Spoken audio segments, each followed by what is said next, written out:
Okay, very good. Sorry, I wish I interacted with David before the talk because we have some overlap, but it's okay. We also have some complement. So we'll discuss afterwards.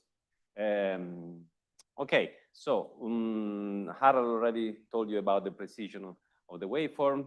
I will give you just a back on the envelope estimate. I mean, if you are a waveform developer, if you want to do, or if you are a theorist, you want to develop some exotic, you want to compute some exotic effect that will show up in waveforms in some exotic theory, or even within GR, I will give you a rule of thumb that is available in literature to understand if your effect is important or not.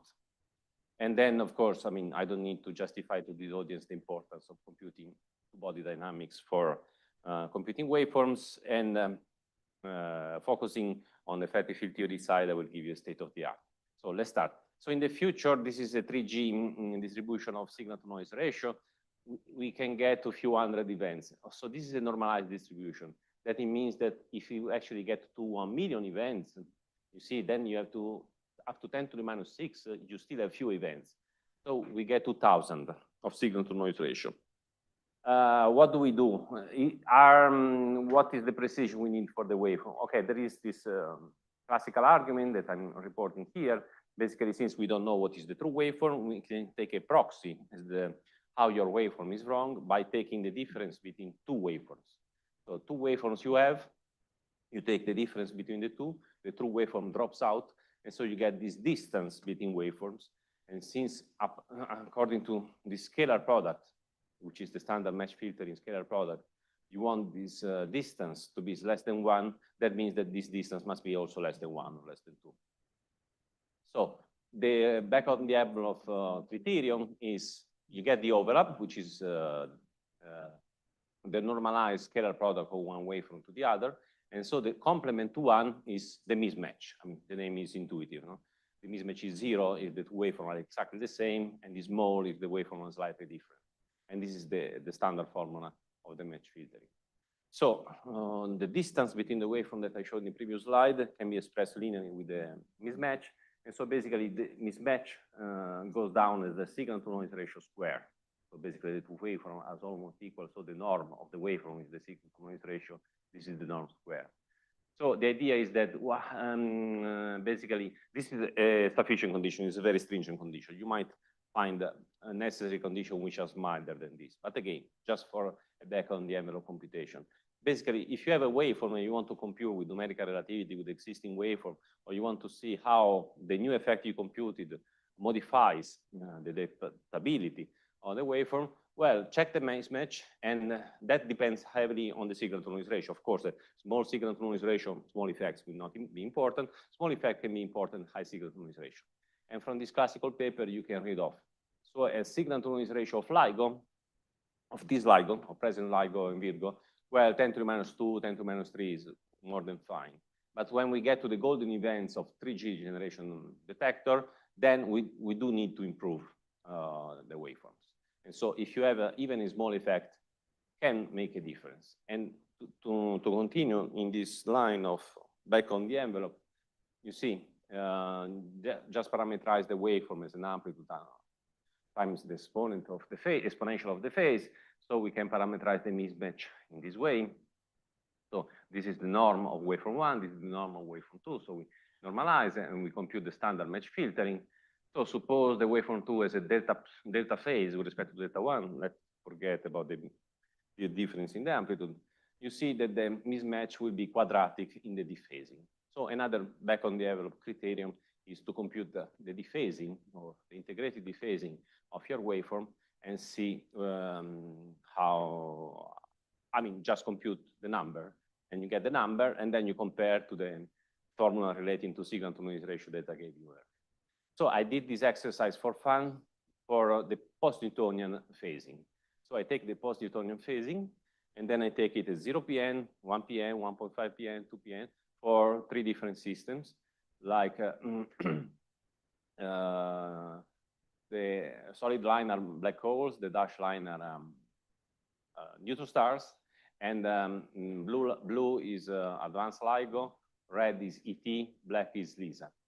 And so you see the dephasing, of course, having different bandwidth, the number of cycles you see is different for the same system.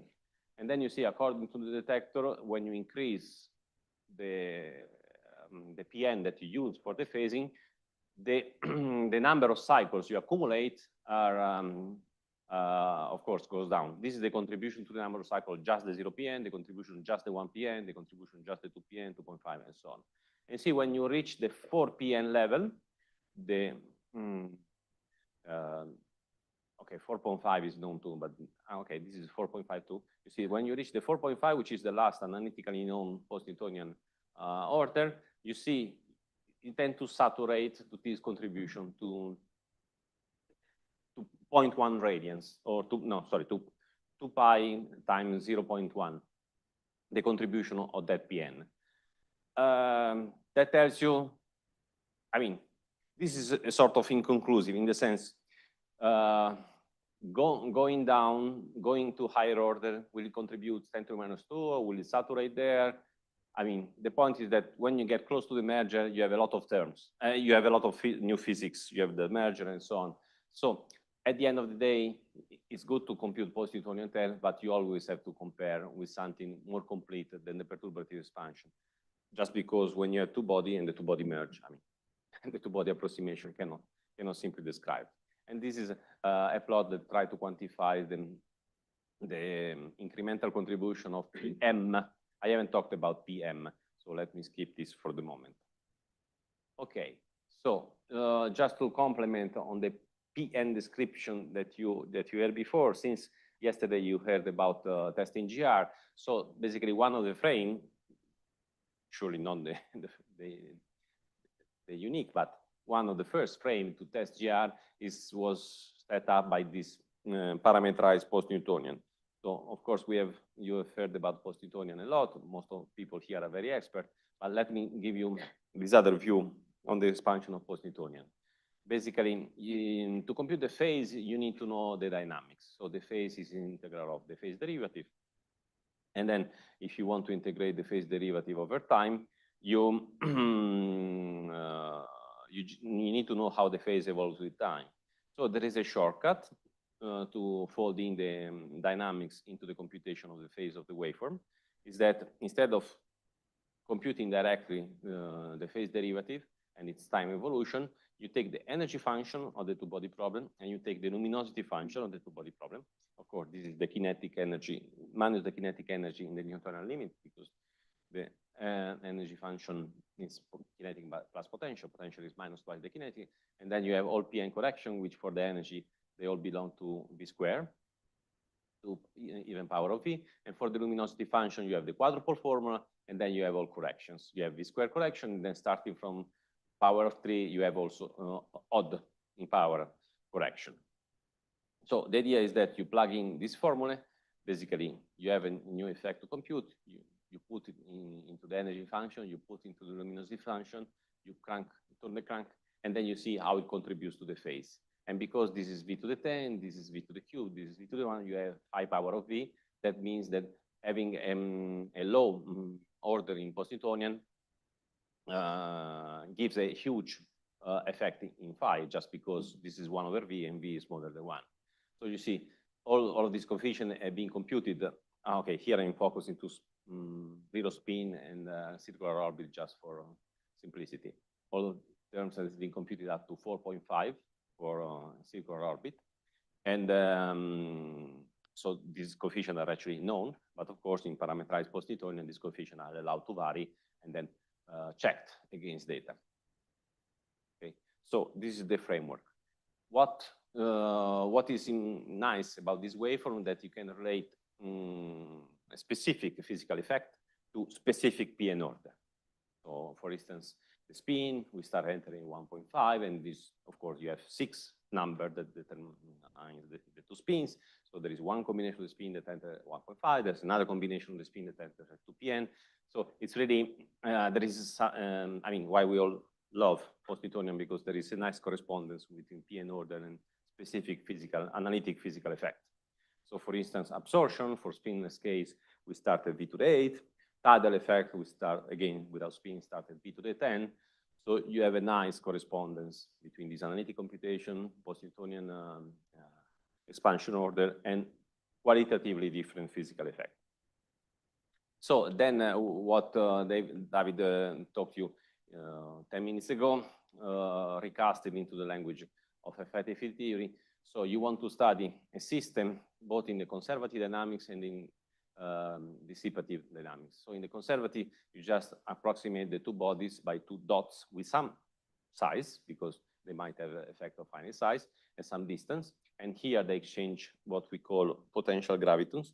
Whereas a large distance, you see a blob, which is the quadruple, which is an object endowed with a multiple. So these guys could be black hole without hair. This object has a lot of hair because it's quadruple in all the multiples. So the idea is here is that these two objects only exchange potential modes, and this object radiate dissipative mode, but is also a source of potential modes. Let me try to explain this in simple terms. You know, when the Earth is going around the sun, it doesn't change its energy, right? So what they change are the exchange of gravitational mode is related to mode that change the momentum, but not the energy. Okay, so the Earth is changing the momentum, but not the energy. So that's what potential mode do. They change the momentum of the other particle, but they don't change the energy. Whereas, of course, radiation leaks energy out of the system. But of course, the multiples also source static fields. The source of this binary system, like the mass and the spin, they also source static fields. Okay, in this frame, I mean, if I want to describe what I described in words in the slide before, here is described analytically. Of course, I don't have time to go through it, but let me give you the glimpse of it. So basically, if you want to compute the effect of particle 1 on particle 2, you just have to put particle 1, the green function of the potential, which is 1 over k squared minus omega squared, and then particle 2. So this would be the full theory. It turns down that the separation of potential mode and radiation mode boils down. In the potential mode, you expand this denominator in powers of omega squared divided by k squared, because as I told you, the Earth around the sun exchanges momentum, but doesn't change energy. So omega is much smaller than k.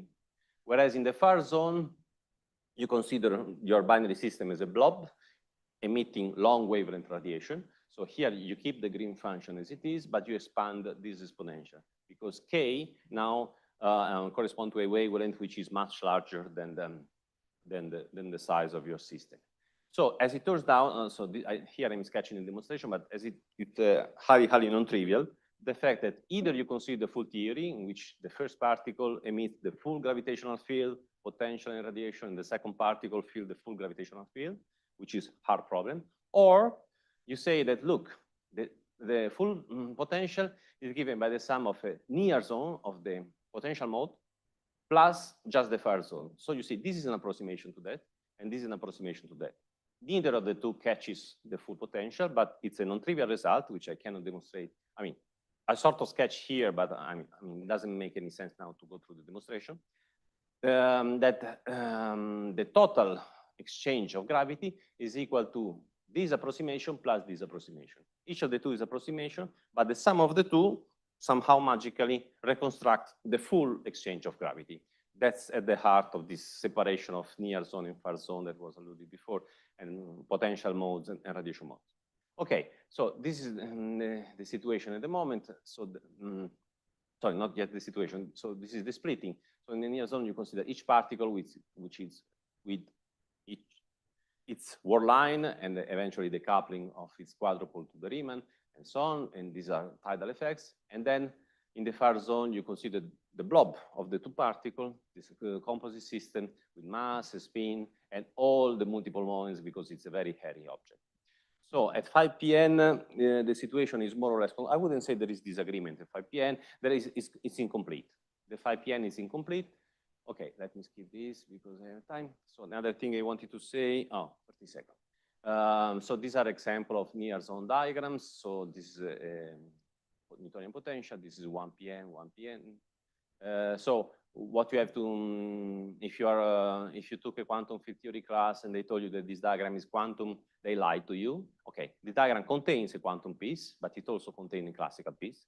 So if they told you that this diagram is fully quantum, then they lied. If they told you that it contains a quantum and a classical piece, that's the correct understanding. And the fact is, that in QED, basically in relativistic QED, the quantum piece of this is the dominant one. But if you send the mass of this object to infinity, then this diagram is fully classical. Basically, the quantum piece is basically suppressed by h bar over m in this diagram. Again, I don't have time to show you this, but this is actually, it can be done in 5 minutes demonstration. It's not a big demonstration. Basically, the quantum piece of this diagram is h bar over m. And of course, for our system, the mass is the solar mass, h bar is microscopic. We can fully neglect the quantum piece of this, whereas the classical piece is the important thing. Okay, so just let me wrap up. So this is the situation I wanted to say about the post-Minkowskian, but then I exceeded my time. So the idea, well, how can I wrap up in a Dick-Vinton's way in 10 seconds? So this is the situation at the moment. We have 1 PN, you see, V square and 1 over R, they are both the same order in Newtonian, but they are different order in post-Minkowskian. In post-Minkowskian, you take just 1 G power, which is the same for all terms, and you don't expand in V, so you have all powers of V. So at the moment, the perturbative schemes, they stack. I mean, the 5 PN is almost complete. There is something to sort out at 5 PN, and at 5 PM, so at G to the 5, there is also something to compute. The problem is basically the same for both systems. The problem is given by basically this object. When you let interact 3 radiative degrees of freedom. So 3 potential degrees of freedom is a piece of cake. But when you let interact 3 radiative degrees of freedom, like 3 gravitational mode, all sourced by radiative momenta, there are some issues that arise, some technical issues, and these were basically both perturbative scheme are trying to solve now. Solve that, we have done the 5 PN, and the 5 PM is also stuck at that, but in a different language because they don't expand in radiative multiples. But sorry, that's the point where we are stuck now. So let me skip this. This is advertisement. I already took more than I had. So I will just flash this slide and I will take questions. Thanks. Thanks, Riccardo. We have time for one question.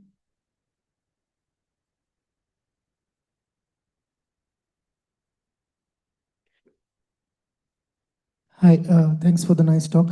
I was wondering, like in MPM formalism, we have a matching equation, right, where we match both the solutions from near and far zones. So analogous to that, how can I understand like how we are getting the full solution at the sky plus, say, from the source? So you have also divided your problem in near and far zone, right? Sure. When you want to solve the metric for at the far infinity, of course, you have to go in the far zone by definition, no? Because the far zone describes the dynamics of the field at a distance larger than the size of the binaries. I mean, astrophysically, the binary has 0 size. No? I mean, we are megaparsec away from 2 black holes, which are kilometers away. Okay, so what we want to solve is for the waveform in the far zone. But it happens that the waveform at infinity depends on the dynamics. So yesterday was said no, that gravity looks like electromagnetism. That's very true at the far infinity. But very close to the source, actually, gravity looks more like QCD, not like electromagnetism, because it's strongly self-interacting, and those self-interaction, they are at the base of the perturbative expansion. So at far infinity, you just look at the far zone and you compute the waveform. But if you want to relate the waveform to the parameter of the source, to the astrophysical parameter of the source, well, you have to go back to the near zone and solve for the dynamic, which is heavily dependent on the near zone exchange of potential modes.